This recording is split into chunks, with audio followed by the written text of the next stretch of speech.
que está preparado como para que veamos justamente esto. Supongamos tener esta planilla donde tenemos las tareas preliminares que ya han sido determinadas, la limpieza del terreno, el cartel de obra que están en global y el cerco de obra que está en metros lineales y demás.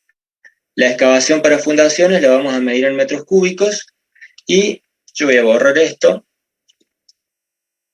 Vamos a ir calculando cada una de las excavaciones que se tienen que hacer. Zapatas corridas. Tenemos zapatas, entonces dijimos, de 60 centímetros que hemos designado como Z1 y de 45 centímetros que están como Z2. La profundidad la vamos a determinar ahora.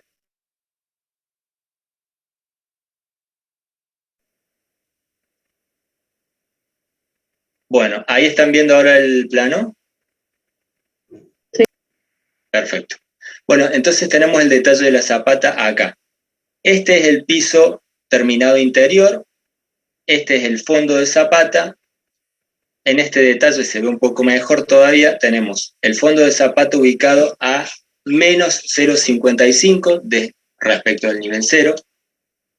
El piso de la vereda está a más 0,20, que podemos suponer que fuera el nivel del terreno natural, y el nivel del piso interior está a más 0,30.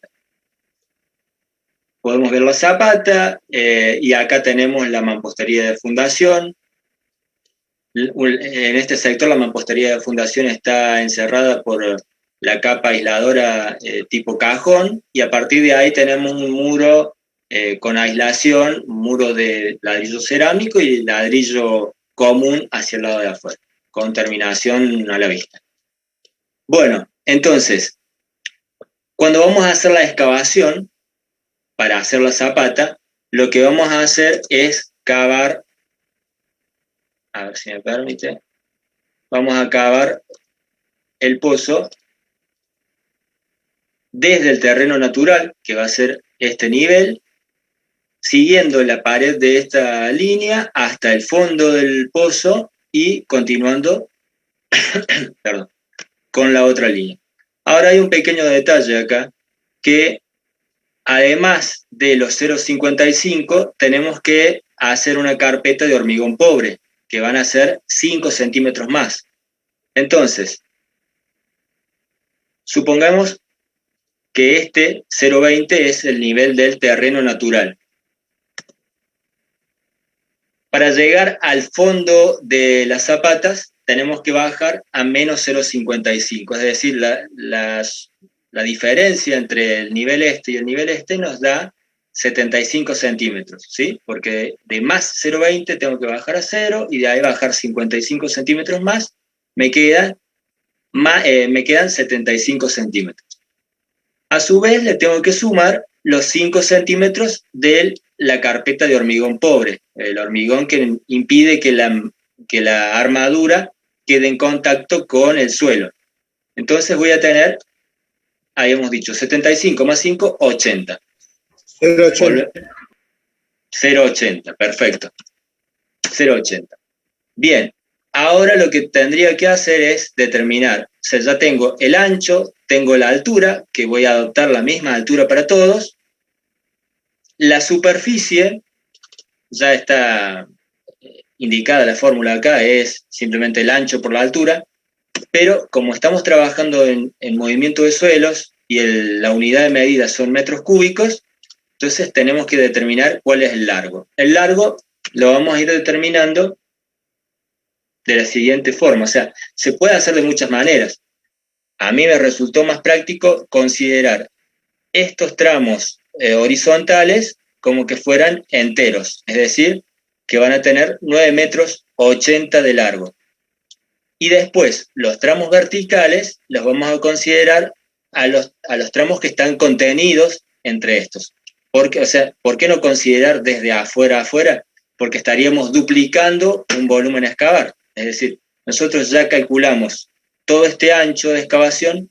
Si cuando vamos a hacer el tramo vertical volvemos a considerar esta esquina, la estamos duplicando. Entonces, los tramos verticales los vamos a considerar a los sectores contenidos entre esos tramos horizontales. Por ahí es medio enredado para explicar, pero espero que se entienda. Entonces tenemos 9,80 la primera longitud, 9,8. Perfecto, 9,8. Pero esta longitud, 9,80, podemos ver que se repite en 1, 2, 3, 4, 5 veces. Bien, tenemos entre los tramos horizontales otro tramito chico que es de 3/10. Y a este, ¿por qué lo voy a considerar entre los tramos verticales? Porque me resulta más fácil después hacer la cubicación vertical completa y no estar descontándole acá. Entonces acá voy a tener 3/10. 3,10, cantidad de repeticiones del mismo tramo, uno solo. Y ahora vamos con los tramos verticales. Tenemos uno en primero que... multiplicado por 5, perdón, me perdí. Bien. Eso quiero que pregunten cuando por ahí no se entiende. Lo multipliqué por 5 porque esta longitud de 9,80 se repite en ese tramo, en este otro tramo, van 2, este 3, este 4 y este 5. Entonces ya de esa forma computé 5 veces el mismo tramo de 9,80, ¿sí? ¿Se entiende? Sí, gracias. Bien. Ahora voy a considerar los tramos verticales. Empiezo por este tramo corto que tiene 3,15 metros. Fíjense que lo tengo 1, 2, 3 veces. ¿Por qué solamente 3 y no 4? Porque este tramo es más chico, tiene 0,45. Entonces, voy a tener 3,15 y acá lo voy a multiplicar por 3. 3 veces se va a repetir. Así vamos a operar con el resto de los tramos. 3,85 se va a repetir también 3 veces. 3,85, perdón, acá van 3 veces, 3,85, después el tramo siguiente es 3,05, pero acá solamente 2 veces se repite, 3,05, repetido 2 veces, y nos está quedando este tramo más largo de 4,60 metros, que lo consideramos una sola vez.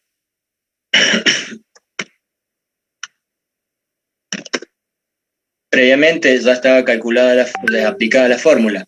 La superficie la multiplico por la longitud y obtengo el volumen.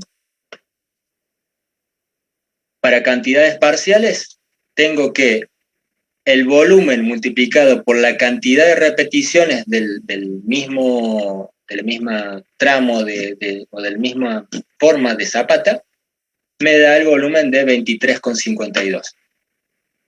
Voy a calcular todas las zapatas y después la cantidad total de hormigón, de excavación, va a resultar de la sumatoria de todas estas zapatas. Vamos con los tramos de 45, que son bastante simples. Es repetir las longitudes 3,15, 3,85, 3,05 y 4,60 por 1, ¿sí? Porque son tramos unitarios. Entonces, repito estas dimensiones, lo repito acá, y son 1, 1, 1, 1. De esa forma ya calculé todo lo que es la excavación de zapatas. Después tenemos la excavación para instalaciones, que ya estaba calculada en este caso, una cañería de 60, cañería de 110, cámara de inspección, cámara séptica, desmonte. Eso dependerá de cada uno de ustedes. Ahora bien, vamos a determinar los volúmenes de hormigón para estas zapatas. Las longitudes ya las teníamos. La designación es la misma, Z1, Z2. Z1 son las zapatas de 60, Z2 las zapatas de 45. En este caso, se podrían poner acá las dimensiones ancho, alto y demás. Pero ¿cuál es el tema? Que la forma de la zapata no es cúbica. Tenemos abajo un rectángulo y por encima tenemos un trapecio. ¿Está? Entonces, para calcular el volumen de hormigón, vamos a poner primero longitudes y después acá vamos a usar la fórmula de el rectángulo y del trapecio. El rectángulo, cualquier cosa me pagan si no se entiende algo, porque es por ahí un poquito complicado, pero complicado es ahí, o de explicarlo, no de entenderlo. El rectángulo es esta parte de abajo, va a tener 60 centímetros de ancho por 15 centímetros de alto, ¿sí? Que es lo que está indicado acá en este primer tramo. 0,60 por 0,15. Después vamos a tener un trapecio que tiene una base mayor de 60 centímetros de ancho, una base menor de 30 centímetros de ancho y una altura de 15 centímetros. ¿Sí? 0,30 menos 0,15 nos queda 15 centímetros. ¿Cuál es la fórmula para calcular un trapecio? La superficie de un trapecio es un medio de la altura por la sumatoria del lado mayor más el lado menor. Es la fórmula que tenemos acá. 0,5 por 0,15, que dijimos que era la altura, por la suma de 0,60, la base mayor, más 0,30, la base menor. De esa forma determinamos cuál es la superficie, ¿sí?, de este corte. ¿Sí? Si esto estuviera dibujado a escala, yo lo puedo calcular en AutoCAD y ya determino la superficie.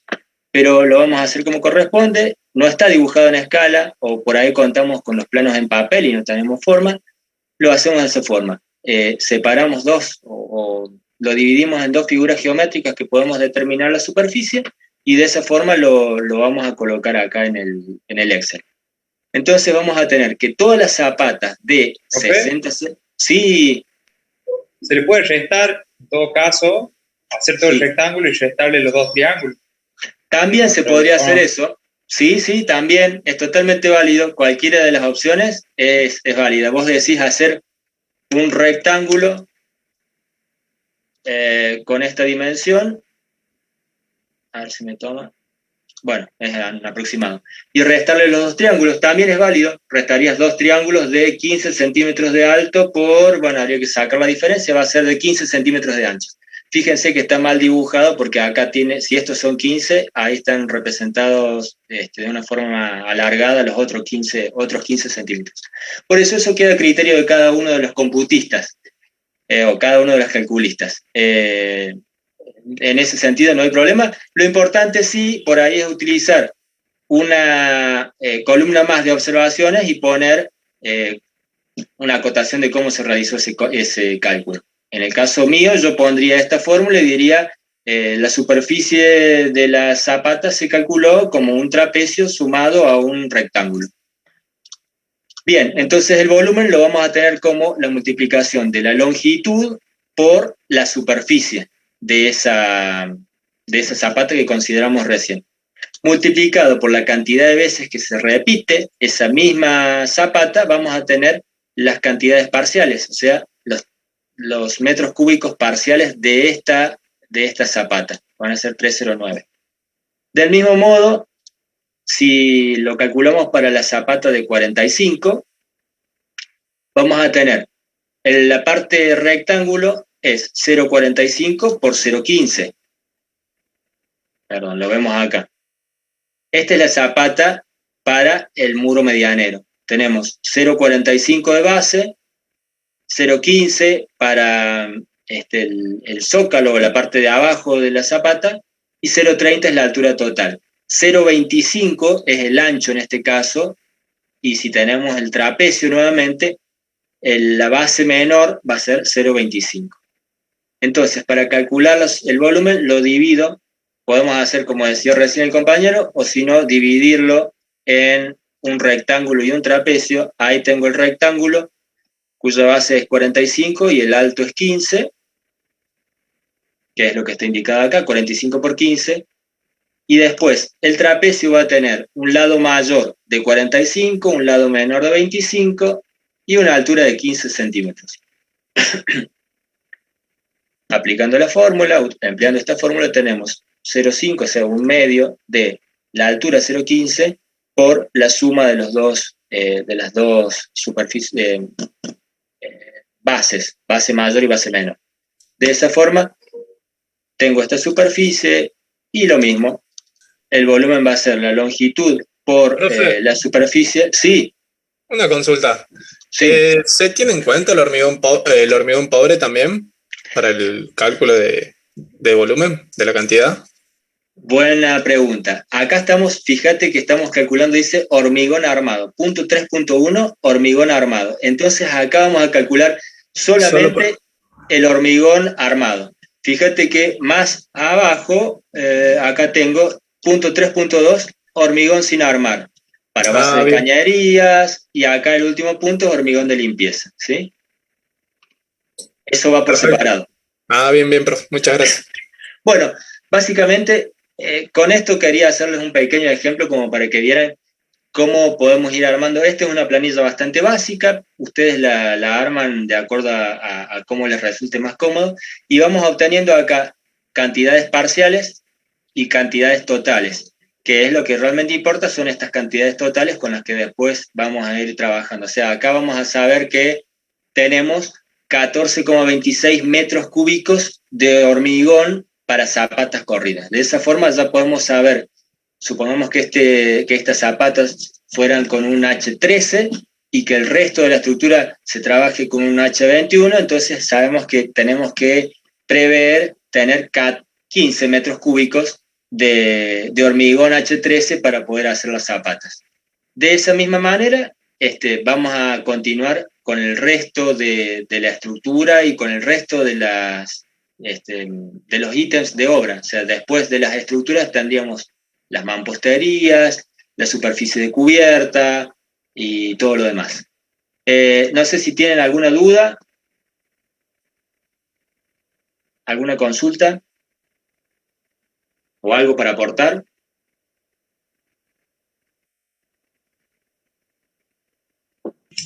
Seba, si me permitís. Sí, Adri.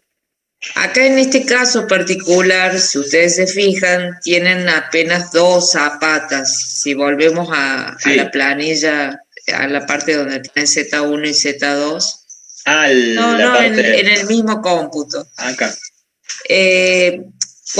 Y está bien, acá se ha tomado cantidades parciales, pero si nosotros vamos cubicando, tal vez lo que necesitemos tener como cantidad parcial es la sumatoria también de Z1, o sea, poner una fila más y la sumatoria de la Z2. Y después, obviamente, sumamos ambas zapatas. ¿Por qué es eso? Esto es un caso simple, no hay mucha complejidad, pero a veces solamente estamos computando una obra donde lo único que se está haciendo es hormigón.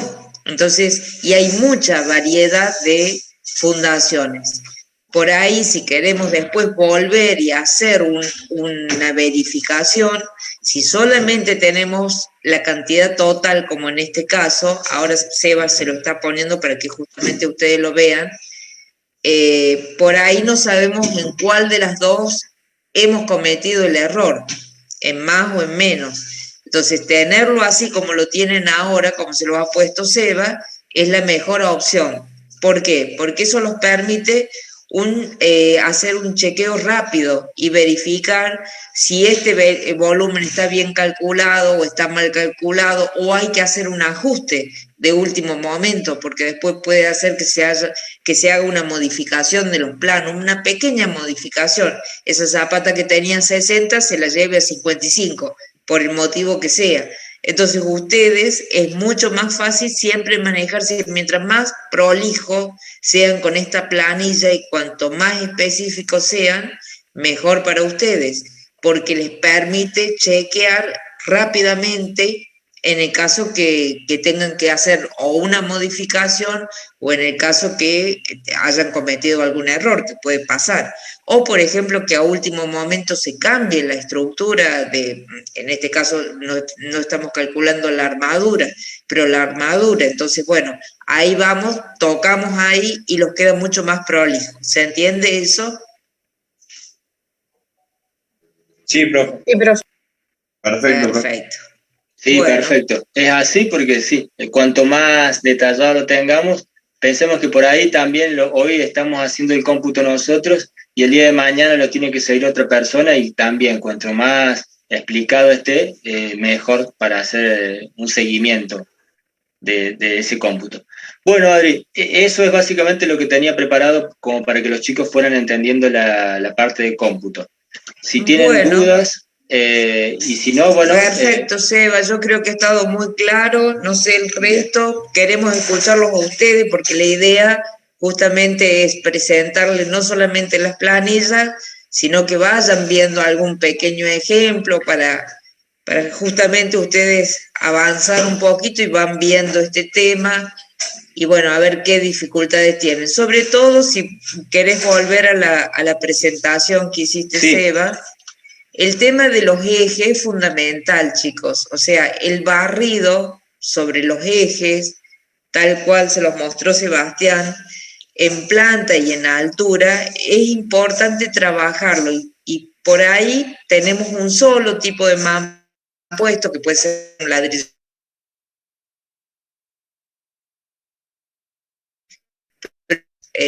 Tipos o tipologías, distintos espesores. Entonces esto, además acompañarlo en el momento, sobre todo para el cómputo de la mampostería, acompañarlo con una planilla en función de los espesores, o sea, de 15, de 20, de 0,8 y del tipo de mampuesto. Eso me va a facilitar no solamente la medición, sino que cuando después hagamos la parte de aporte de materiales, también esté como más limpio el trabajo, más fácil de interpretar.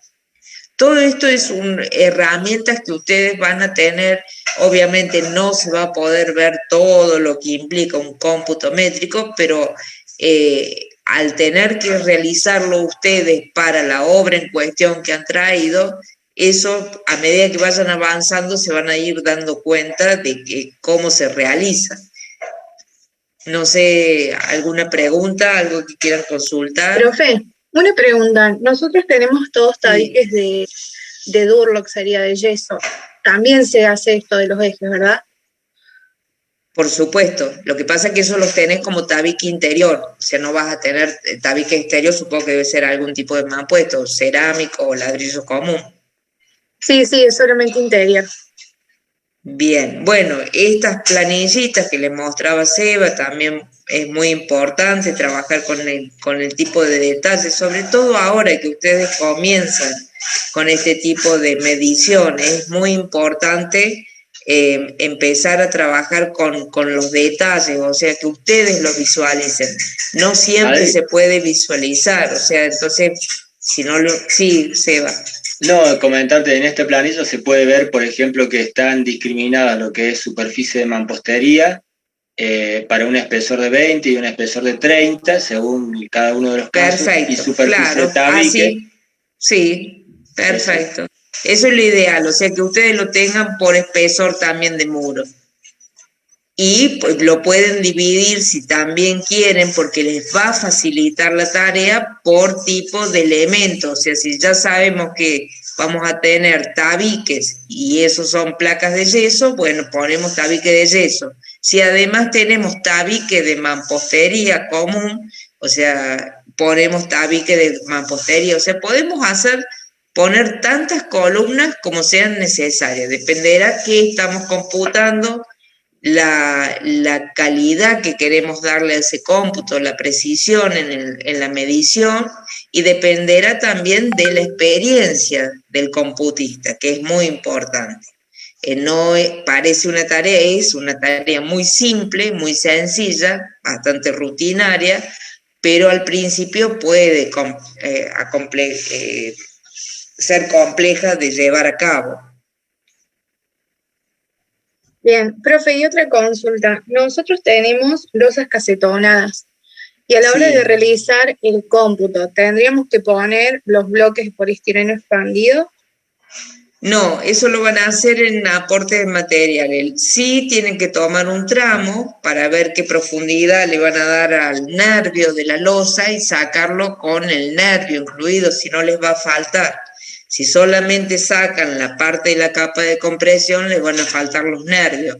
Entonces tomen un promedio, un tramo de X metro, puede ser 1 metro o más, no sé cuánto tienen las luces y cómo están armadas esas losas, dependerá de eso, y hagan un promedio. Con ese promedio, después, ahora lo van a calcular las losas por metro cuadrado, pero cuando vayan a aportes de materiales, ahí lo tienen que cubicar. Las losas en particular, sería conveniente tenerlo en ambas unidades de medida.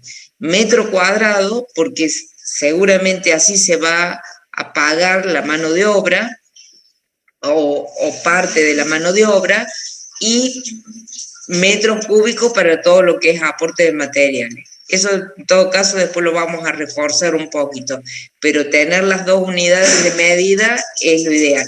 Lo mismo pueden hacer con la mampostería. Bien, gracias. De nada. ¿Cuándo se entrega esto, profe? Sí, tienen la planificación ahí en V y en autogestión, se fijan, no tengo acá la fecha. Ahí pero, me fijo, Adri. Sí. Yo tampoco la tengo presente. No.